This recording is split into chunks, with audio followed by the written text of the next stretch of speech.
Rasululloh aytdilarki, kim ertalabda Raditu billahi robban va bil islami dinan va bi Muhammadin sallallohu alayhi va sallam desa, ma'nosi men Allohni meni Robbim ekanligiga roziman.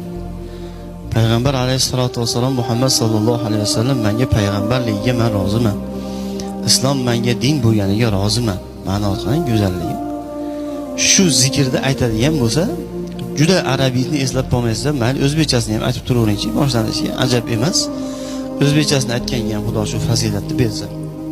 Kim mana shu Raditu billahi robban va bil islami dinan va bi Muhammadin sallallohu alayhi va sallamda tongda aytadigan bo'lsa, mana shu zikrni jannat unga vojib bo'libdi dedilar. Ana shu bandaga jannat vojib bo'libdi dedilar.